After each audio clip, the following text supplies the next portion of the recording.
Bonjour à tous et à toutes, c'est le micro du pasteur Bobo. Partout où vous êtes, aujourd'hui nous sommes avec Justine Okasabobo. Elle revient de Paris où elle a assisté au GIFA d'or 2019. Avec elle, on va essayer de parler République démocratique du Congo et puis politiquement. Bonjour ou bonsoir, Madame Justine Okasabobo. Bonsoir, pasteur Bobo. GIFA d'or 2019, en quoi consiste? Bon, écoutez, j'étais marraine cette année et nous avons mis en exergue la promotion des talents en Afrique. Et il était question cette année de permettre à tous ceux qui œuvrent pour le redressement de l'Afrique sur le plan économique d'être distingués. Donc c'était une soirée dédiée à la promotion de l'Afrique. Et c'était particulièrement le Congo. Le Congo était mis en exergue puisque nous étions aussi invités d'honneur. Il y a une délégation qui est venue de Kinshasa avec des représentantes de l'INSS, notre Institut national de sécurité sociale. Et donc, oui, le Congo était bien représenté et nous avons vraiment fait valoir la nécessité justement de redresser notre pays. Et je pense aussi que ce qui est sorti des échanges que nous avons eus avant la distribution des prix au Palais Bourbon, c'était de constater qu'il y a vraiment des Congolais qui veulent tirer le Congo vers le haut et permettre à notre jeunesse de trouver un nouvel élan et une espérance pour l'avenir. Et vous, comme marraine, qu'est-ce que vous pouvez retenir du GIFA 2019?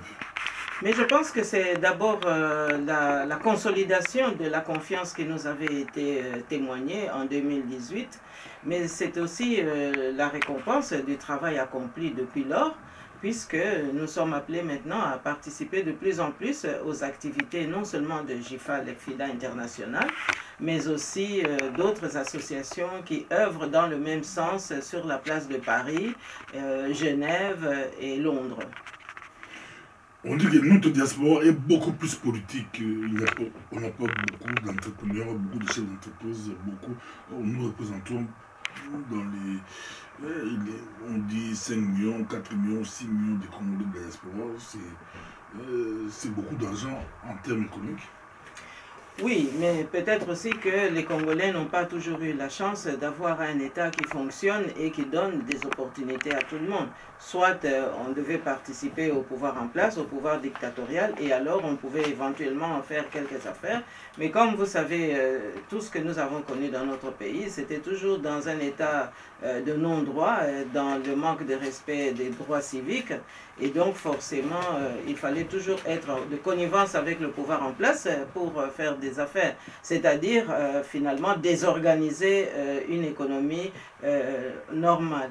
Alors, je pense aussi qu'aujourd'hui, tout le monde se rend bien compte qu'on ne peut plus continuer avec la corruption qui gangrène notre pays, qui gangrène tous les circuits économiques et aussi qui falsifie le flux normal de l'argent dans les circuits économiques. Et donc aujourd'hui, il faut vraiment que nous revenions à une certaine orthodoxie en matière de gouvernance, mais également qu'on puisse assainir l'espace économique pour que tous les talents puissent éventuellement trouver vraiment un terrain d'activité qui soit vraiment conséquent et digne de notre grand pays qui évidemment témoigne de ressources tout à fait considérables. Presque 6 mois après l'élection de Félix Tshisekedi Tshilombo Antoine, 5e président de la République démocratique du Congo, quelle est votre lecture de la situation pour maintenant au pays? Comment voyez-vous les choses? Bon, écoutez, moi, permettez quand même que je puisse, moi, utiliser une dénomination qui soit conforme un peu à l'héritage que moi je défends, c'est-à-dire l'héritage du 30 juin 60, et qui est un héritage où la gouvernance de notre pays devait pérenniser un système démocratique qui était en train d'être mis en place. Alors ici, vous me parlez d'élections, mais chacun sait que c'était des élections frauduleuses. Je pense quand même que nous devons ici défendre non pas la vision d'un moment, mais nous devons voir l'avenir. Qu'est-ce que nous réservons à nos enfants? Et qu'est-ce que nous recherchons lorsque nos enfants vont à l'école? Ils vont à l'école et ils vont à l'université pour apprendre comment construire leur vie, comment aussi contribuer à la vie nationale, comment aussi se comporter en citoyen responsable et finalement comment en tant que politique ou en tant qu'opérateur économique, nous venons d'en parler, comment valoriser notre pays. Et comme acteur politique, je ne pense pas que nous ayons vécu des élections, mais nous avons surtout vu un coup d'État maquillé que Kabila a perpétré. Et dans ce coup d'État, Kabila avait d'abord des comptes à rendre avec la communauté internationale, ses anciens sponsors, et pour mieux contourner ces derniers, eh bien, il lui fallait trouver un paratonnerre, il lui fallait trouver une couverture, et nous avons même dit il lui fallait un masque. Et ce masque porte le nom de Félix Tshilombo. Donc, je crois que là, nous sommes dans un jeu de rôle que tout le monde a compris, et pardonnez-moi, je ne considère pas que nous avons eu une élection telle que souhaitée par le peuple et en tous les cas je ne peux pas le considérer ainsi lorsque je me réfère aux prescrits que nous avons hérités au 30 juin 1960. Alors 6 mois après vous me dites oui, 6 mois après c'est toujours la débandade, c'est aussi l'humiliation qui continue pour le peuple congolais. 6 mois après nous sommes toujours sous occupation rwandaise et je dirais même que cette occupation est en train maintenant de forcer vraiment la mise pour que ce peuple congolais soit vraiment soumis à, je dirais, à une perte d'identification et à une perte d'espérance. Et ça, évidemment, nous ne pouvons pas l'accepter, nous ne l'accepterons plus, parce qu'entre-temps, il y a toujours des femmes qui continuent à être massacrées, qui continuent à être violées, des petites filles qui continuent à être enlevées, notre jeunesse continue à être désorientée. Et ça, en tant que responsable politique, je ne peux pas l'accepter. Vous suivez certainement l'actualité au niveau du Parlement. Il y a un grand débat ou affrontement entre le partenaire FCC Cash. On qualifie le président d'avoir signé inconsciemment et c'est des troubles. Quelle est votre lecture par rapport à cela? Le président signe, nomme le mandataire et les autres qui ont scandale. Vous suivez ces débats, le débat juridique, le débat constitutionnel, le débat. Vous le suivez. Mais vous savez, à partir du moment où nous avons assisté à des nominations de Kabila depuis justement cette mascarade d'élections frauduleuse, eh bien, nous assistons aussi à d'autres types de nominations par procuration. Et donc, ce que je crois avoir compris, c'est qu'il y a un député qui s'est insurgé contre justement cette escalade de nominations qui finalement nous éloigne de plus en plus chaque jour des prescrits et des principes même démocratiques et surtout du souci de la Constitution. Alors, je m'étonne qu'il y ait toute cette effervescence parce que je crois quand même que chez nous, il y a un proverbe qui dit très clairement que Chishi, Chidiadia, Lukunda, Chidimunda, moi Lukunda. Ça veut dire que le ver qui ronge le haricot se trouve à l'intérieur du haricot. Et je crois que vous êtes témoin comme moi que nos compatriotes ont choisi le haricot qui était déjà vicié, qui était déjà avarié. Ils le savaient. Et donc il ne faut pas s'étonner aujourd'hui que nous ayons des conséquences justement de cette pourriture. Alors moi je crois que ceux qui crient aujourd'hui au scandale n'ont qu'à s'en prendre à eux-mêmes. Ils ont trahi la population en soutenant l'insoutenable, en défendant l'indéfendable et surtout à accepter l'inacceptable, c'est-à-dire la fraude électorale. C'est qui les Tchidi? Mais vous savez, Tchichi, ça veut dire insecte hein, en langue louba. C'est qui? Mais écoutez, les Congolais ont été soit égarés, soit ont été manipulés. Mais en tout état de cause, nous, en tant que responsables politiques ici en diaspora, vous venez de le dire, la diaspora politique responsable, nous avons sonné vraiment l'alerte. Nous avions dit que pour sauver le pays, pour éviter que justement tous ces chichis, c'est-à-dire toutes ces incongruités, toutes ces anomalies qui circulent dans notre pays, pour que ça cesse, il ne fallait pas concourir à des élections ordonnancées par l'occupation, par l'imposteur. Eh bien, nos frères n'ont pas voulu nous entendre. Ils se sont précipités pour aller manger des haricots, en oubliant que les haricots étaient déjà pourris de l'intérieur, voyez-vous. Et donc aujourd'hui, nous payons le prix. Mais ce que je regrette surtout, c'est que c'est le peuple congolais qui est victime de tout cela, voyez-vous. Et personne n'a pensé au peuple congolais. Chacun a défendu sa casserole, justement, quitte à manger ce qui était immangeable. Eh bien, moi, comme maman, je ne peux pas accepter cela. Mes enfants, c'est-à-dire la population congolaise, je ne peux pas lui servir un plat avarié. Quel était votre sentiment, vous qui avez l'année passée, vous étiez presque partout, États-Unis, Angleterre, Allemagne, France, partout, vous fustigez Kagame, et quand vous avez vu Kagame débarquer à Kinshasa, être applaudi au stade, être applaudi au stade, là, vous dites quoi? Vous rêvez, ce n'est pas le Congo, c'est comment? J'ai voulu en parler. Alors écoutez, cet épisode, je pense, mérite que l'on s'y attarde parce qu'il ne s'agit pas simplement d'analyser les raisons de ce voyage à Kinshasa, mais il faut voir pourquoi est-ce que nous en sommes arrivés là. Pourquoi est-ce qu'un Kagame peut aujourd'hui se permettre de venir à Kinshasa? Mais tout simplement parce que finalement... Bon, écoutez, les applaudissements, vous savez, les manipulations, nous connaissons dans les régimes totalitaires comment ça fonctionne. Donc ça ne doit pas vraiment nous effrayer.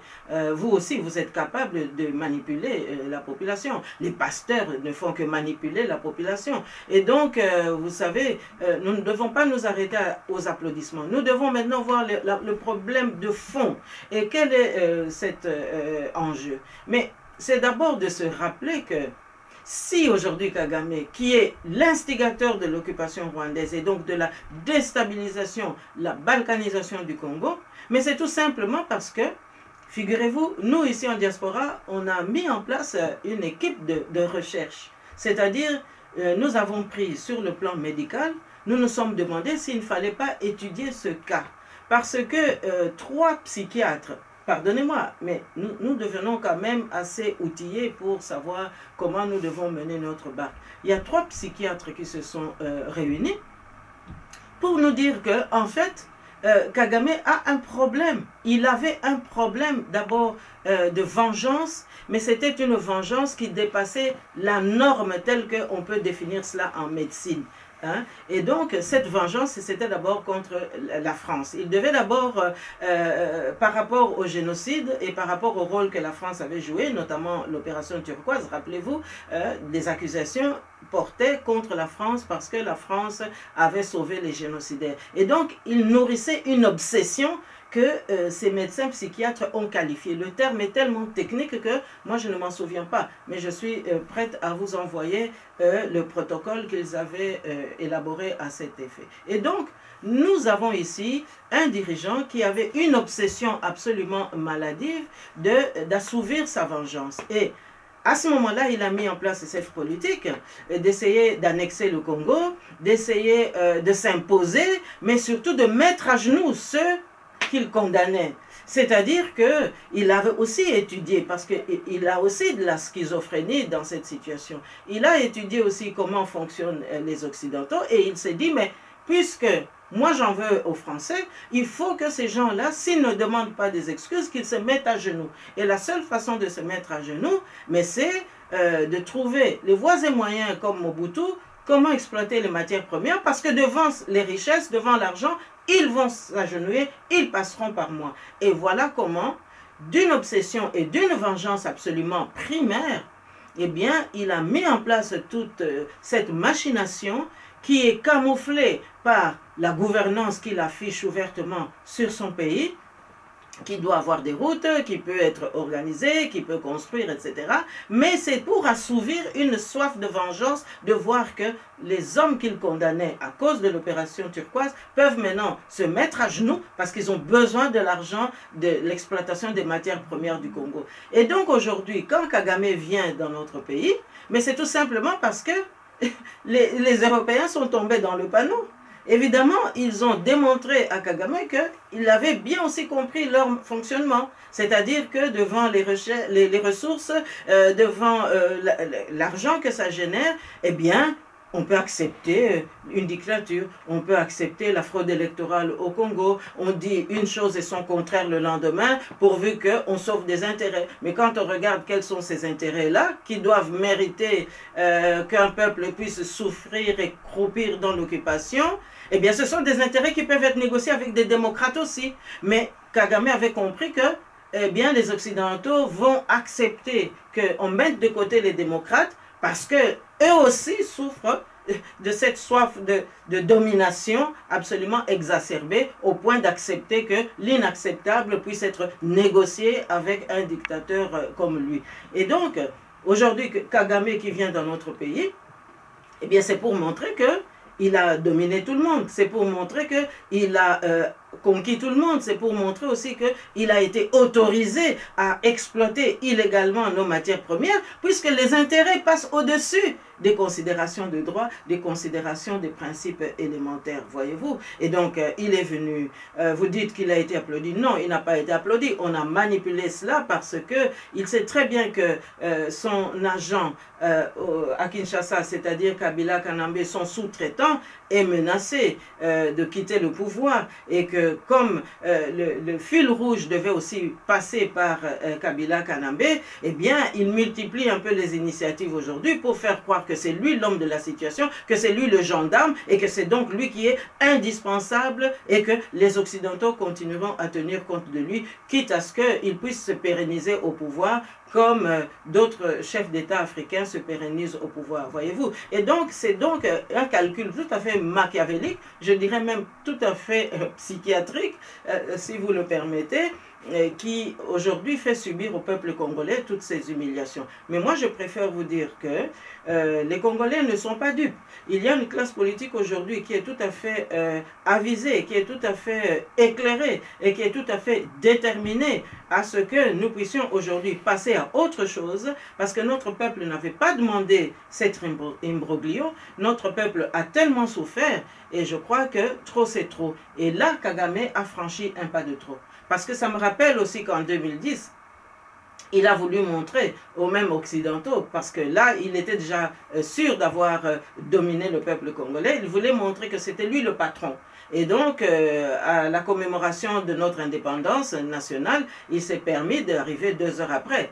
Pendant que le roi des Belges était déjà là, tout ce monde était frappé par un soleil qui était tout à fait accablant. Et déjà à ce moment-là, il était en train d'assouvir sa satisfaction de voir qu'il était un homme fort et que, mon Dieu, nul n'allait le déboulonner, pour prendre une expression qui maintenant fait son chemin. Un journal rwandais parle Kagame super-héros, superstar à Kinshasa.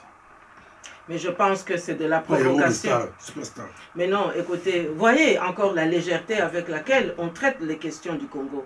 Est-ce qu'aujourd'hui, le Congo a besoin qu'on puisse qualifier Kagame de la sorte? Non, je pense que plus on est en train de déifier Kagame, plus on est en train de l'amener aussi vers la chute.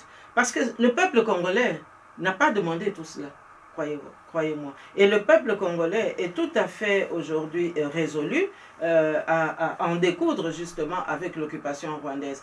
Kagame aujourd'hui est en train de livrer justement plusieurs numéros. Il est en train de faire son cirque, tout simplement parce que il veut maintenant éviter qu'on porte aussi le regard critique sur lui.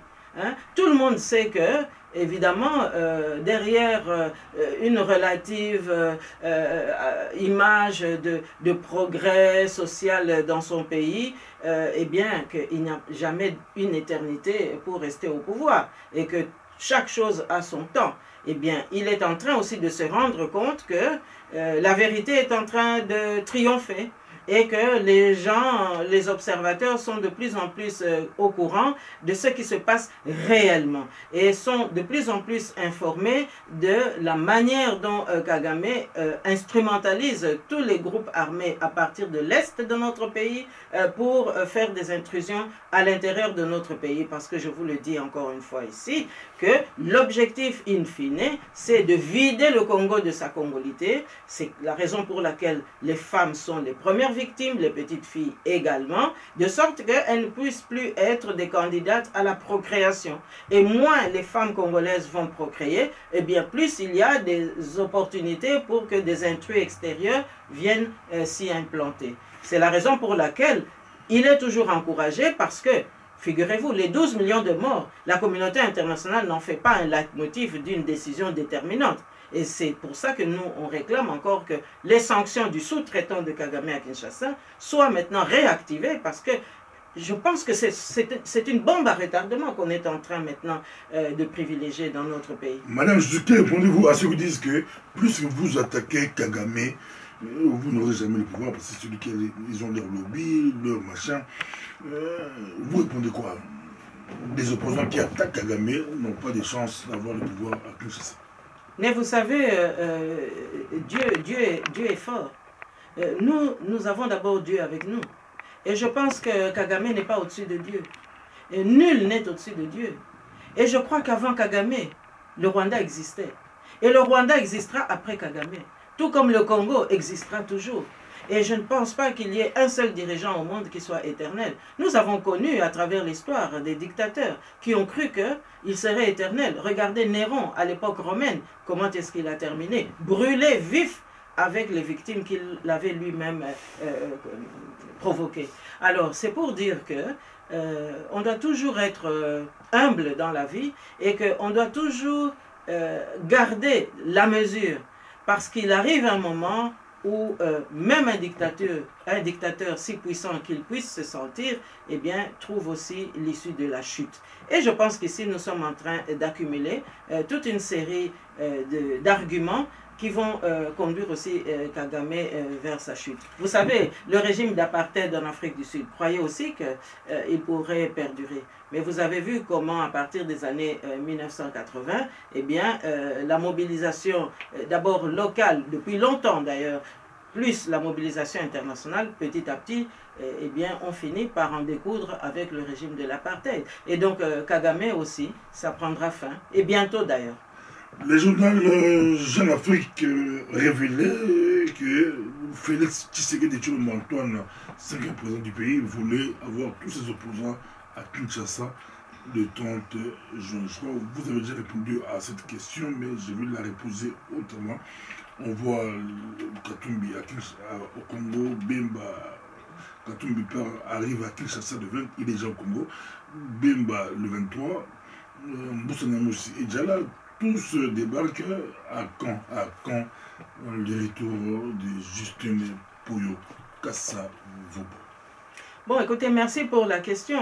Vous faites bien de me la poser encore aujourd'hui. Moi, je vous dirais tout simplement que ce que j'observe, d'abord, au premier chef, c'est que tous ceux qui ont conclu des accords contre le peuple congolais, ou croyant conclure des accords de bonne foi, eh bien, sont les personnes que vous venez de me citer. Parce que si on doit remonter depuis la chute de Mobutu, et plus particulièrement à partir de 2001-2002, avec Lusaka, et puis ensuite Sun City, et puis toute la série d'élections frauduleuses que nous avons expérimentées dans notre pays jusqu'à aujourd'hui, vous remarquez que ce sont toujours les mêmes, c'est-à-dire les sous-traitants du plan que Kagame avait mis en place pour justement dominer et s'accaparer de notre pays.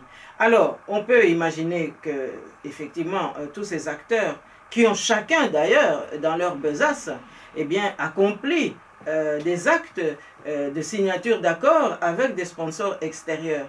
Et donc, les mêmes qui ont soutenu Kabila Kanambe hier et que Kagame croit qu'ils le soutiennent encore, eh bien, sont les mêmes qu'on a retrouvés aussi dans les coulisses des accords qui ont gangréné un peu notre pays. Nous avons connu Genval, nous avons connu aussi Genève, nous avons connu, et un peu plus tôt, il y a eu Ibiza, il y a eu Rome, il y a eu Paris, etc. Et vous constaterez toujours que ce sont des petits coups d'État qui se sont perpétrés, parce que toujours c'était des accords, non pas avec une population congolaise, une classe politique congolaise inclusive, mais toujours en catimini pour après mettre le peuple devant le fait accompli. Alors, dire aujourd'hui que Félix demande aux gens de rentrer, oui, mais nous ne sommes pas en dictature. Lui, il a conclu des accords dont on ignore encore certains tenants et aboutissants avec l'occupation. Parce que nous l'avons vu justement être totalement soumis à une allégeance avec Kigali. Il a été se prosterner devant le mémorial du génocide à Kigali, pendant que dans le même temps, on venait de tuer encore à Beni et à Butembo. Et ça rappelait évidemment nos 12 millions de morts que j'ai cités tout à l'heure. Donc il y a eu comme ça de sa part des gestes qui ont été accomplis et qui étaient totalement en déliquescence ou en tous les cas en désaccord avec ce que les démocrates congolais pouvaient attendre. Alors, nous demander de rentrer, mais il faudrait d'abord qu'on sache, on rentrerait pour intégrer les accords inconnus que lui il a signés, ou bien est-ce qu'il adresse effectivement en bonne et due forme des invitations aux uns et aux autres. Je crois que les hommes politiques sont des acteurs responsables. Ce ne sont pas des effets d'annonce qui peuvent les motiver ou qui peuvent les mobiliser. Je pense qu'en politique, il y a des règles, il y a des us, il y a des coutumes, il y a des pratiques qui permettent aux uns et aux autres de savoir comment est-ce qu'ils doivent répondre à telle ou telle initiative. Et moi, pour ma part, je n'ai jamais reçu d'invitation jusqu'ici, en bonne et due forme. Et je vous dirais même que je crois savoir que tous ceux qui étaient soit dans la coalition Lamouka, soit à Genval et tous ces lieux que je vous ai cités, il semble qu'ils sont en train d'essayer de voir comment est-ce qu'ils peuvent de nouveau, sous l'instigation de leurs sponsors, voir comment est-ce qu'ils peuvent se repositionner. Probablement que c'est bien cela. Mais j'observe aussi que nous ne sortirons pas de l'ornière tant que Kabila Kanambe sera sur le sol congolais. Parce qu'il faut quand même savoir que sous-traitant de l'occupant, eh bien, il est toujours là. Donc ça veut dire que toutes les données de l'occupation perdurent. Et donc c'est une fausse route de croire que les Congolais peuvent trouver une solution tant que nous avons cette nébuleuse de l'occupation sur le dos. Tout ce on a la maman d'Anigala, que ce soit tous la diaspora, maman, je suis pour que ça vous tout le monde français, ou tout comme la Bruxelles, on peut manquer. Mais au niveau de la diaspora, c'est la politique, maman, je suis le président de la diaspora, c'est la politique, tout le monde est dans la mission, tout le monde est bâti, mais mal, tout le monde pas solide, mais surtout. Mais surtout, pas sur les présidents. Est-ce que la niveau de la diaspora, vous savez, contact, vos parents, vous savez, raconter les lots, comment, aux hommes de la diaspora, la mission, tout cela, mais puis la côté économique, tous athées, les magasins, la mutualité, pour bon, on entre les jeunes, entre bango. Est-ce que le gouvernement, ils ont continué, vous avez accès en comment, c'est comment vous avez donné des plus tout succès. Mais papa pasteur Bobo, diaspora za usala musala. Nambolo eleki lobaki nini to fungoli penza ndako to lobi oyo nyonso azali penza na molende oyo nyonso to azali na posa atonga mboka na ndenge tokoki ko bandela yango awa na libanda aya bon ba mususu bayaki kasi malamu pena loba polele ba mususu peta ba moni fraude électorale ye batiki nzela ya diaspora bazongi na Congo po bakanisaki occupation ekokipe bango te occupation ekobloke bango te mais ntango mpe bazongi bamosusu mpe bamonaki bokai bamoni ke basalaki erreur. Alors elingi koloba nini? Elingi koloba ke awa ndenge na bandaki koyebisa yo na lisolo moko ya libanda nalobaki nini mpona bana na biso tozali mpenza na susi toteya bango tozali na susi mpe to encadre bango kasi mosala nyonso pasteur Bobo esengaka mpe soutien esengaka mpe encouragement. Alors eloko nga naza kokamwa c'est que diaspora tant mosusu akomi kolakisa ke ye moko azalaki na conscience te ke azali force toza koloba ke tozali force tant toza koyoka oyo toza kotinda globalement mbula na mbula soki ba 9 milliards ekendeke na Congo na nzela ba monogram to na nzela ba western tolobaki nini mais bambongo wana eza kokende ezali ko entretenir statu quo pamba te peuple pour comprendre que il faut atelema ye moko aza na fongola mpona kosikola mboka aza komona kaka ke non soki abeleli to soki akeleli ndeko aza na libanda ndeko aza na poto akotindela ye mosolo kasi mosolo wana soki totali malamu diaspora ayebi ke toza na bana awa baza bakomi siko bamosusu kutu totangeli ngango te bamosusu mpe baza kose suicide est ce que biso mpenza tozalaki na rythme ke bana na biso mpe bayebaka nzela ya suicide nakanisi eza ndenge wana te mpo valeur ya mwana valeur ya boboto valeur mpe ya kobota mpo na biso bamama ezali nde koyeba kobokola bana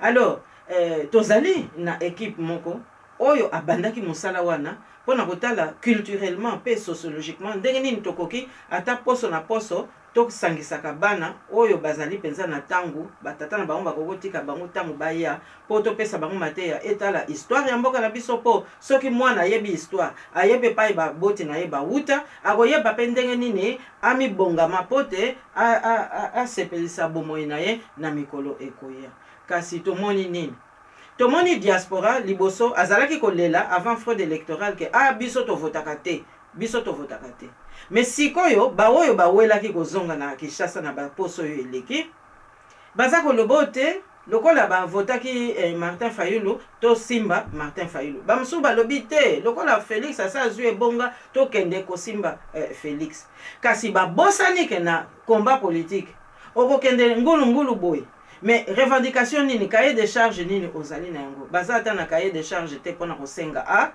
bino bozalaki kosenga te mpo biso diaspora to vote bino kasi ndenge nini soki bokomi na difficulté bokoyoka biso te mais soki bokomi na difficulté bokomi koya na poto pote o diaspora ayamba bino donc esika mpe diaspora abungaki yango wana pamba te koyamba ndeko ezali problème te papa pasteur Bobo kokende koloba o te tokende kotala soki tolingi tokoki kobongisa mboka à partir ya intérieur mais l'air boza kokende koyamba monsieur Fayulu est-ce que cahier de charge boti yango penza ke mais yo ndeko Fayulu est-ce que na cahier na yo de charge otiaki exigence ya kosenga tango bokendeki na ba réunion botamboli bamboka na bamboka mpona kosenga ke diaspora pe a voter po ezaleli ya diaspora eza kosenga pe toyeba kovote na kati na bango wana moko te aza kobelela po te diaspora a garder ba droit civique na ye ya kovote donc kokende kolanda bandeko kaka boye sans kosenga contrepartie wana ezali kosala politique te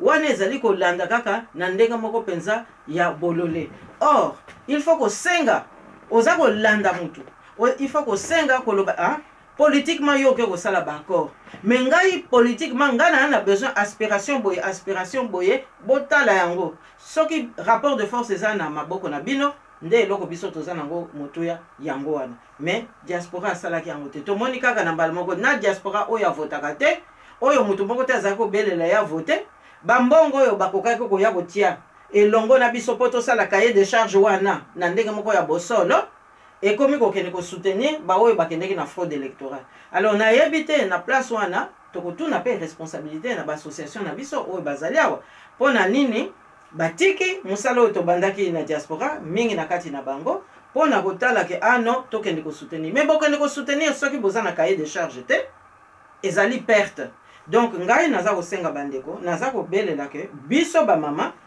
peut-être bamibali babungaki mais tozongisa justement motivation ya diaspora po bana na biso ndenge bakomi komona pasi boye awa na diaspora tokoka kosala mosala wana donc na ndenge bakandida oyo bazaki na Congo bayaki kosenga basoutenir bango mais ndenge ngai pe en tant que président ya diaspora naza kosenga sikoyo baoyo nyonso tu bandimaki mosala to bandaki musala toza ko continuer kosala baya pe ba continuer ko soutenir biso pamba te ba question oyo wuti ko tuna ngai awa pasteur Bobo pona ko kende ko salisa baleki na biso pona ko kende ko simba ba mama na biso mais za ko pe ko senga biso moko pe to générer ba mbongo oyo toza nango besoin pona ko sala musala wana donc tokoki te esika bandeko baza mutu makasi baza ko landa biso te to kende ko tia ba mbongo nyonso kuna pendant que ba solution oyo biso moko to simbi awa toza kolinga kotala yango te alors nakanisi lokola toza na sanza ya motoba ezali sanza penza moko ya makanisi ezali sanza pe oyo bakoko babatelaka biso ezali pe sanza ya bosomi na biso ezali sanza ya kimpwanza nakanisi mikolo ekoya bandeko nyonso nazo souhaité bayamba eyano oyo biso tokobelela eyano oyo biso tokopesa masolo oyo pe biso tokokabola pote bayeba ke tant que nazali awa nazali président de diaspora mosala nga nazosala eza kaka dédié na cause na biso nationale. Alors nga nazofongola porte nalobi lisusu porte ezali polele baoyo bazali na posa baya totia maboko baya bayoka soni te soki bakendeki Kinshasa bamoni kuna ke vraiment pokoso eleki mingi baya pamba te ngai nazo défendre héritage oya 1960 papa pasteur Bobo elingi koloba nini elingi koloba Congolais nyonso aza na tine epai na nga nakolanda te oyo aza ekolo boye oyo aza ekolo boye oyoki touti kopesa o proverbe moko ya Chiluba awa est-ce que ngai nakendaki na séminaire ya Kabwe to na école d'infirmière ya Mikalai nakendaki te mais mpona congolaise mpona lati penza congolité na biso esengeli minoko na biso nyonso na lata yango mpe elongo Baba boule là c'est le bien boire le jikema ezalaki madame Justine Poyo Kasavubo Olandi Boki Bitumani prochainement Botikala Malam. Merci.